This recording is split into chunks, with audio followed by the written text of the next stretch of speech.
Kiamat itu pada hari Jumat. Maka tentu ikhtiar kita saat ini, kehadiran kita di sini adalah sebagai cara kita mengantisipasi. Yang kita khawatirkan jangan-jangan kiamat datang secara tiba-tiba, karena ini adalah hari Jumat. Makanya dulu orang tua kita, orang-orang tua kita kalau hari Jumat selalu mengingatkan kita, nak banyak-banyak baca Yasin, nak banyak-banyak baca surat Al-Kahfi, nak banyak-banyak baca serakalan, nak banyak-banyak berzanji, banyak-banyak zikir. Kenapa? Karena ini hari istimewa, dan jangan sampai kita menghadirkan satu kegiatan yang percuma, yang tidak ada nilainya di hadapan Allah. Makanya dulu kita kalau naik pohon di hari Jumat, nak dendek taik lulun kayu anak laun teriim dapa ni laun teriim anak. Padahal yang namanya jatuh itu kan tidak harus hari Jumat, tergantung hari kapan kita naik pohon, peluang untuk kita jatuh juga hari itu. Tetapi kenapa kita tidak boleh melakukan kegiatan yang sia-sia? Karena ini hari istimewa, hari spesial. Perbanyaklah kita bertakarrub kepada Allah, perbanyak bersolawat kepada baginda Rasul, dan inilah waktunya hari kiamat itu akan terjadi, kata Rasul sallallahu alaihi wasallam. Hadirin yang dimuliakan Allah Subhanahu wa taala, saat ini semua pandangan, semua mata, semua pikiran tertuju kepada saudara-saudara kita di Palestina. Kita menyaksikan bagaimana kejadian yang ada di Palestina. Saya pikir semua ibu-ibu pasti bersedih, pasti menangis bila mana kita melihat ada anak-anak kecil yang tidak berdosa, yang harusnya dia benar mendapatkan perhatian dan kasih sayang dari seorang ibu, ternyata ibunya sudah mendahului dia. Atau bagaimana perasaannya seorang ibu yang mendambakan anak yang mungkin saja di antara mereka sudah lama menikah, ingin mendapatkan keturunan, anak satu-satunya mati seketika karena bom yang dilakukan oleh Israel. Bahkan dalam rilis terbaru Allah, hampir dalam setiap menit itu ada nyawa yang melayang. Apakah itu anak-anak, ibu-ibu, orang tua, siapapun itu bisa menjumpai yang namanya kematian karena bombardir dari Israel, karena kebiadaban Israel, keganasan Israel itu bertubi-tubi tanpa mengenal siapa, di mana harus menjatuhkan bom.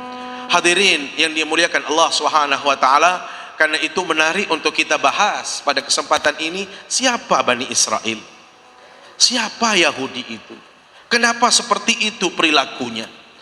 Hadirin rahmati Allah Subhanahu wa taala, kalau kita berbicara Yahudi itu tidak bisa dilepaskan dari Bani Israel. Bani Israel sendiri rahmati Allah, kalau Bani itu artinya keturunan. Israel itu dinisbahkan kepada Nabiullah Ya'qub alaihi salam dan keturunan-keturunan beliau. Itulah kira-kira yang dimaksud dengan Bani Israel. Ini menunjukkan bahwasanya Bani Israel ini adalah datang dari keluarga yang baik-baik. Karena rata-rata Bani Israel ini banyak yang dijadikan nabi oleh Allah Subhanahu wa taala. Karena itu dalam sejarah kita temukan ada di antara mereka yang benar-benar beriman kepada Allah, mengakui kenabian Nabi Musa, tetapi banyak di antara mereka yang kufur, bahkan tidak beriman kepada ajaran yang dibawa oleh Nabi Musa. Karena itu dalam Al-Quranul Karim surat Al-Baqarah ayat 47, Allah Subhanahu wa taala memberikan gambaran kepada kita tentang Bani Israel. Bismillahirrahmanirrahim. Ya Bani Israel, adhkuru ni'mati allati an'amtu alaikum wa anni faddaltukum 'alal 'alamin. ya Bani Israel, wahai keturunan Bani Israel, kata Allah SWT, uzkuru ni'mati allati an'amtu alaikum, hendaklah engkau mengingat nikmat-nikmat yang aku anugerahkan kepadamu. Subhanallah, Bapak Ibu, tidak ada orang yang dimanjakan oleh Allah dalam hidup ini kecuali Bani Israel. Mungkin mereka di antara hamba-hamba Allah yang benar-benar dimanjakan, bahkan mungkin kalau boleh mengatakan Allah begitu sabar menghadapi orang-orang yang disebut dengan Bani Israel. Coba di dalam Al-Quran disebutkan secara runut bagaimana cara Allah menghadirkan nikmat-nikmatnya kepada Bani Israel dan bagaimana sikap mereka terhadap nikmat-nikmat Allah. وَإِذْ نَجَّيْنَاكُمْ مِنْ آلِ فِرْعَوْنَ يَسُومُونَكُمْ سُوءَ الْعَذَابِ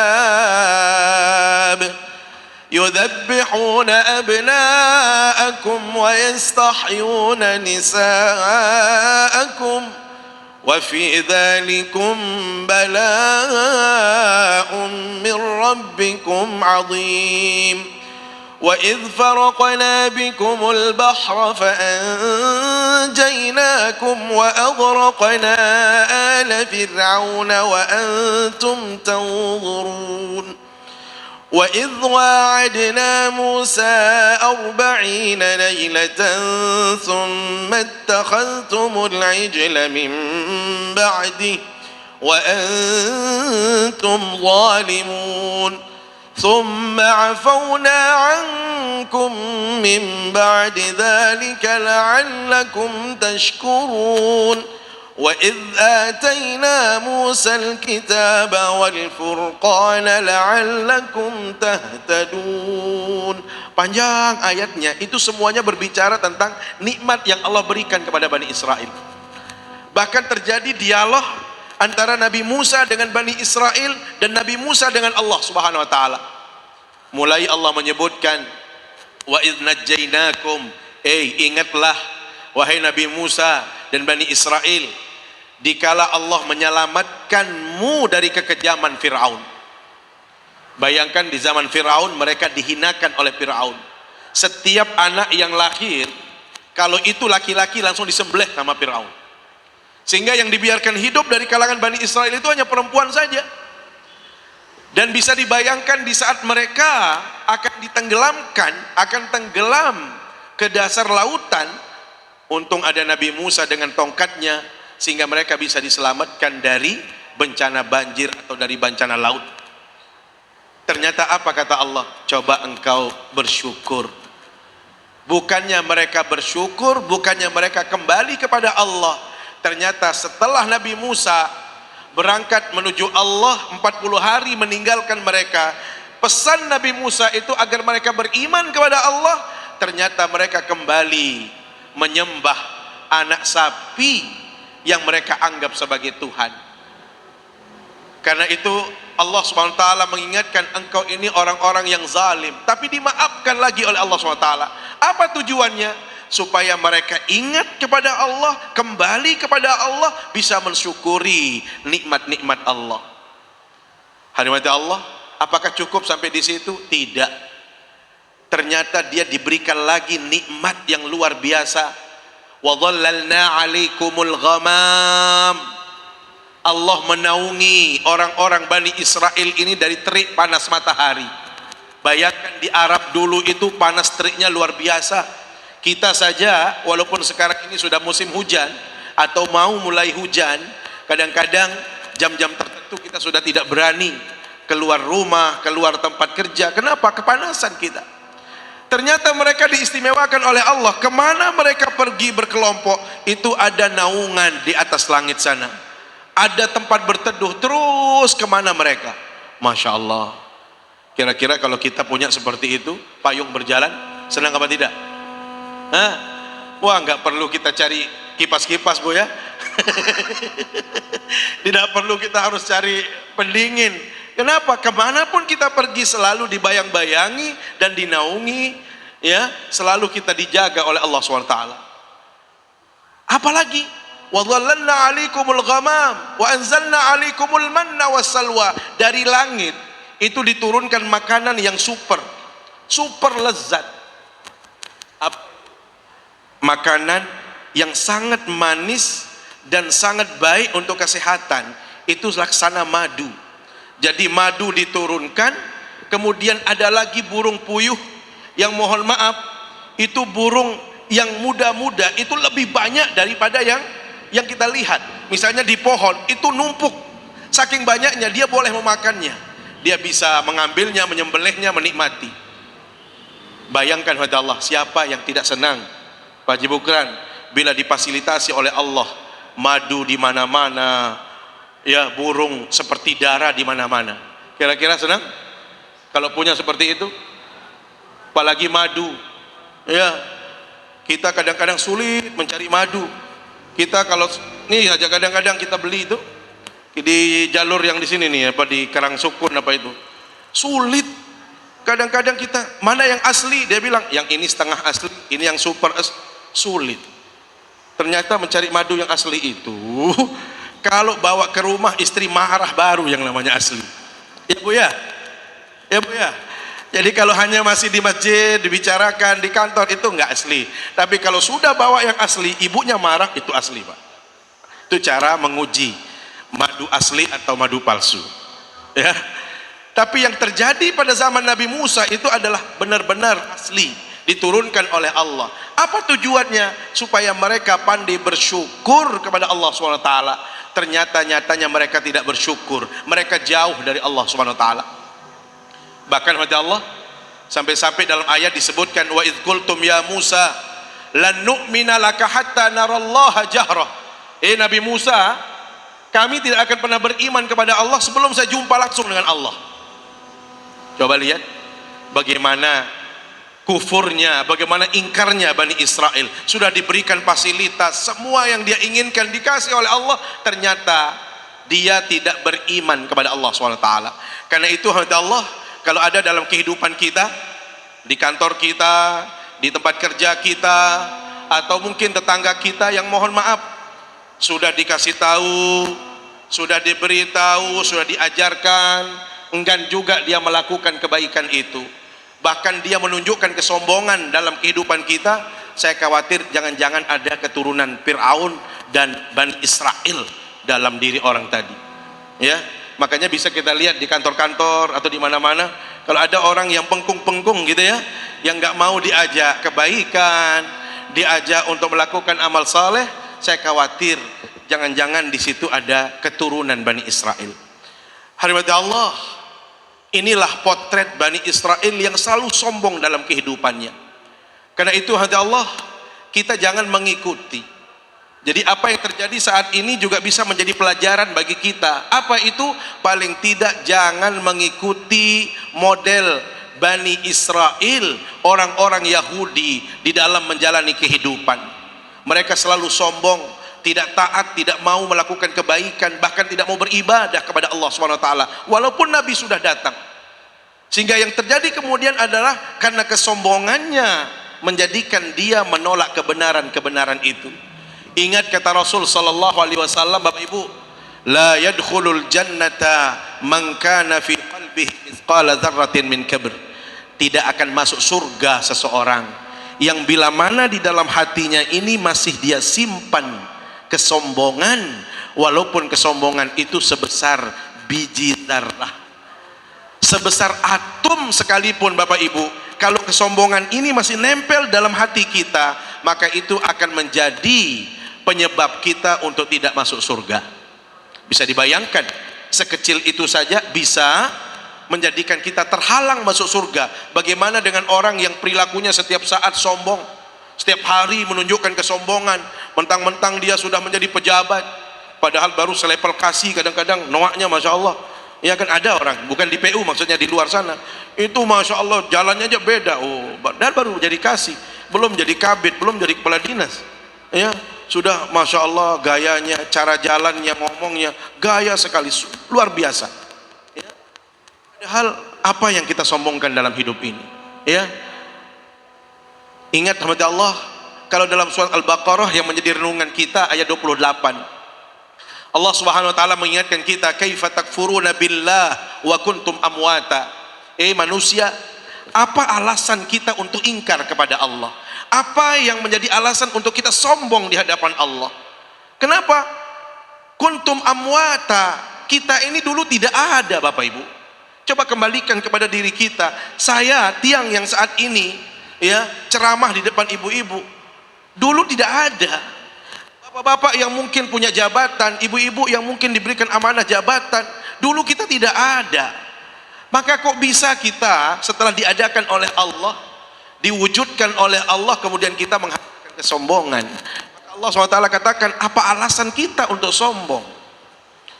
Apalagi kalau kita merunut kepada asal muasal penciptaan kita.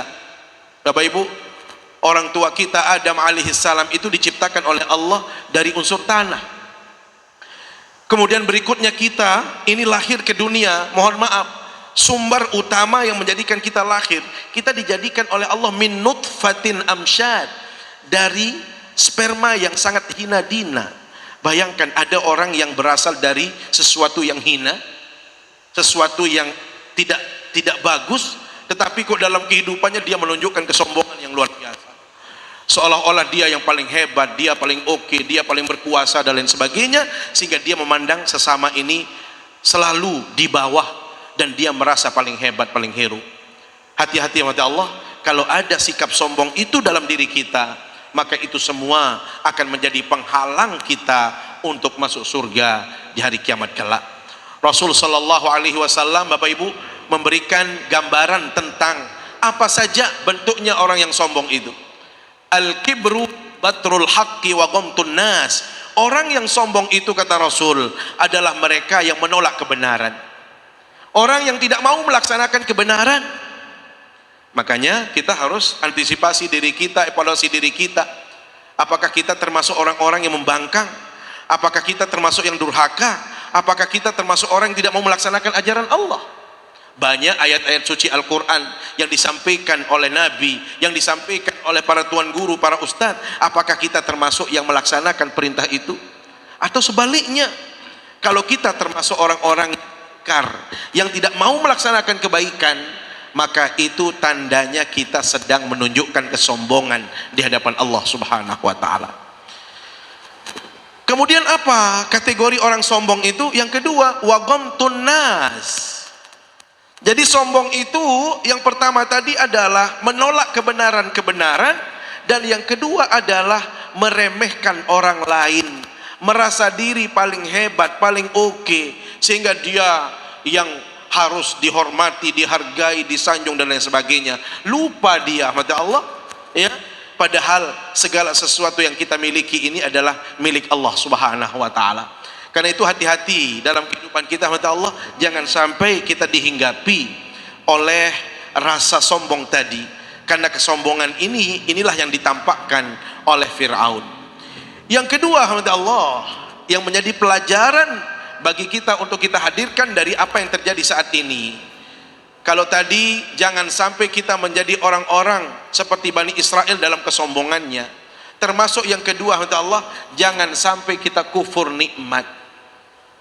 Allah sudah memberikan kepada kita, subhanallah, nikmatnya luar biasa. Allah Subhanahu wa ta'ala mengatakan kepada kita, Bapak Ibu, wa in ta'uddu ni'matallahi la tuhsuha.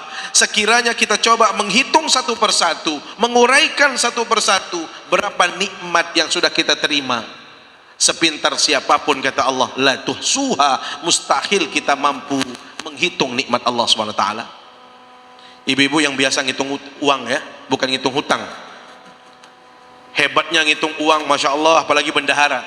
Coba suruh nikmat Allah berapa, coba dia hitung nikmat Allah yang sudah dia terima. Apa kata Allah? La tuhsuha, mustahil kita mampu.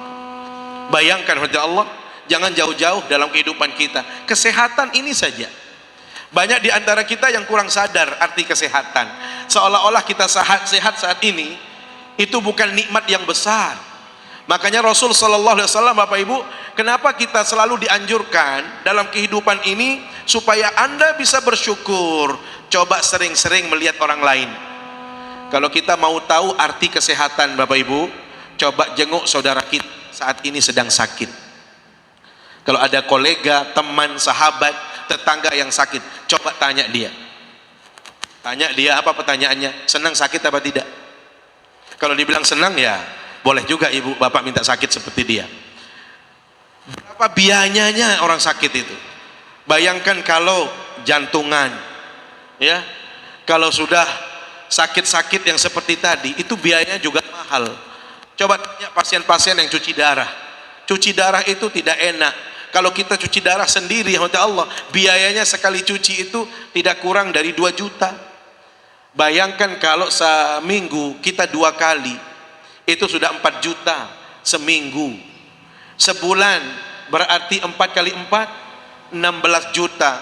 Setinggi apapun jabatan kita habis sebulan itu, ya, gaji kita setahun habis sudah itu dengan untuk kita merawat diri kita sebulan. Tapi ada di antara kita yang kadang-kadang ngeluh saja dalam hidup ini. Begitu ketemu teman, aku jangan sekedik-kedik, ya Allah, selalu mengeluh. Kok nggak pernah dia mengatakan alhamdulillah hari ini saya bahagia, hari ini saya dapat nikmat, hari ini. Makanya kenapa dalam hadis Rasulullah SAW, setiap kita bangun tidur, kita mengucapkan alhamdulillahilladzi ahyana ba'dama amatana wa ilaihin nusyur. Seharusnya kita bahagia, ya Allah, untung masih tahu menapas. Kan menurut Anda hampir baru, Anda Allah sejak apa? Coba, ini napas ini saja mahalnya luar biasa, ya Allah. Nggak ada orang yang mau mati dan tidak ada yang dijual juga yang namanya nyawa. Saya tadi sudah contohkan, pagi-pagi kita sudah pengajian sama beliau di di Masjid Gomong. Bapak Ibu mungkin yang pernah mendengar saudara kita 3 atau 4 hari lalu, namanya Lalu Satriawandi. Itu beliau satu anggota DPRD Provinsi Nusa Tenggara Barat fraksi Golkar.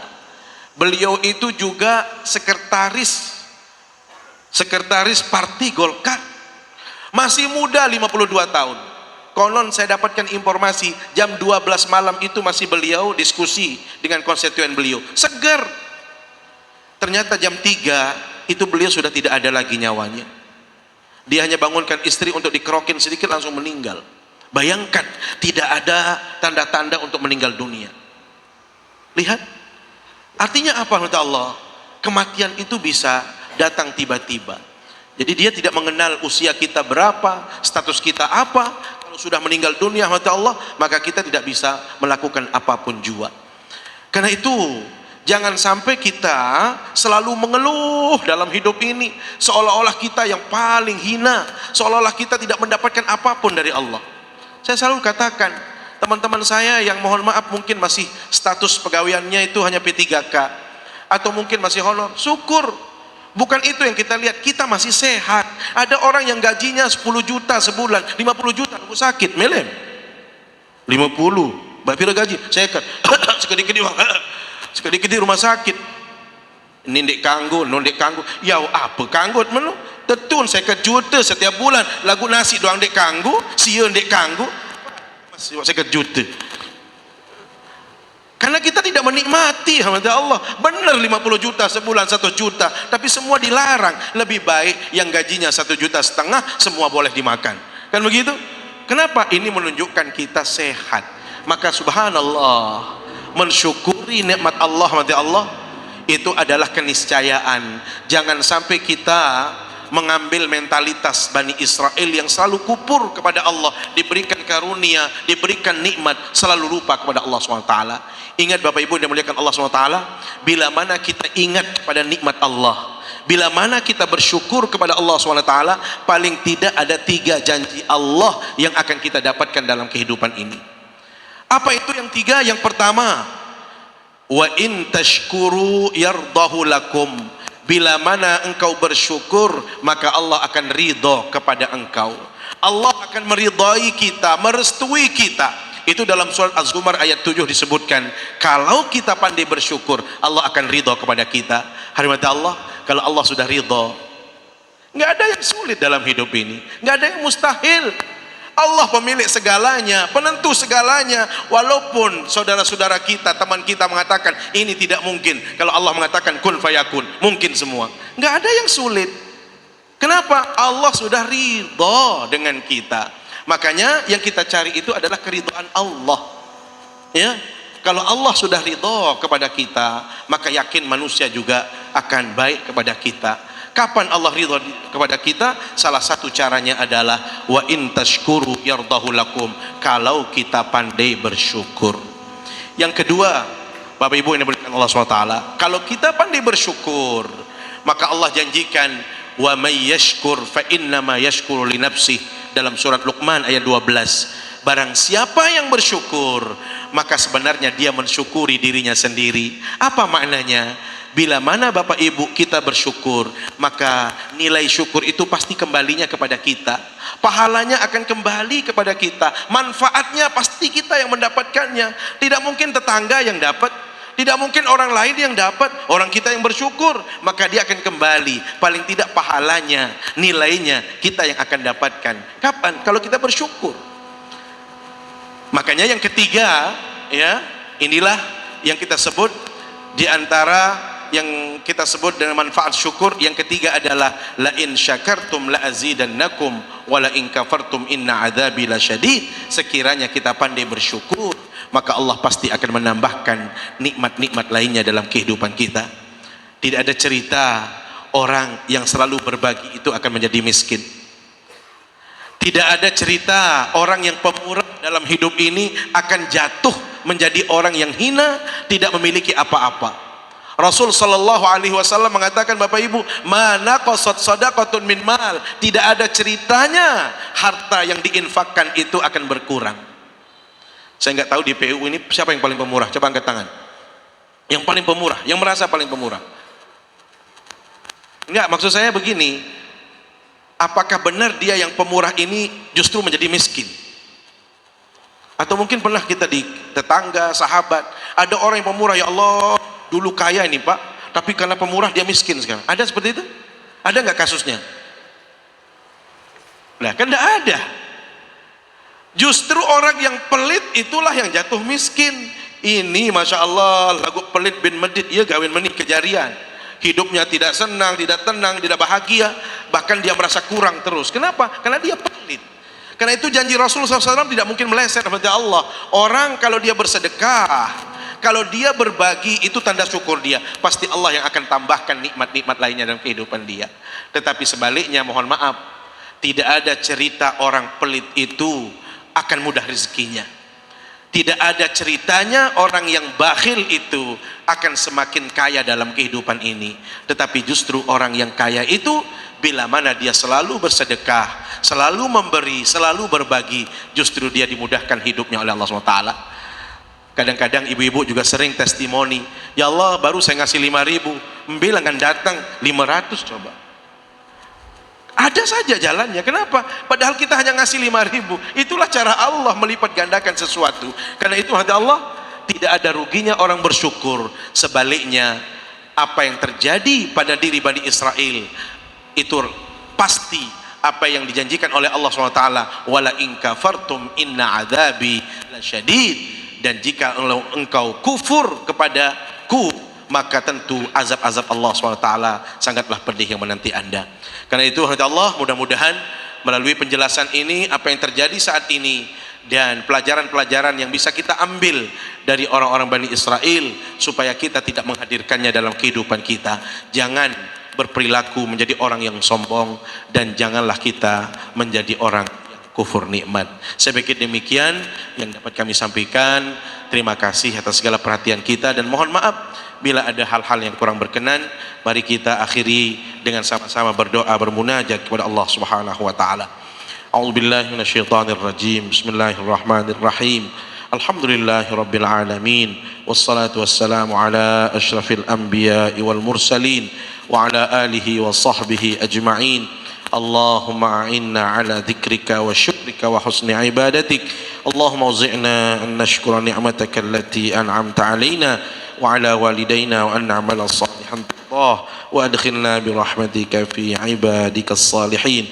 Allahumma ij'al jam'ana hadha jam'an mubarakan marhuma wa tafarruqana ba'da hadha tafarruqan hasanan ma'suma wa la taj'al fina wa la bainana shaqiyyan wa la mahruma. Rabbana atina fid dunya hasanah wa fil akhirati hasanah wa qina adzaban nar. wa sallallahu ala sayyidina Muhammadin wa ala alihi wa sahbihi ajma'in. Subhana rabbika rabbil izzati amma yasifun wa salamun alal mursalin walhamdulillahi rabbil alamin.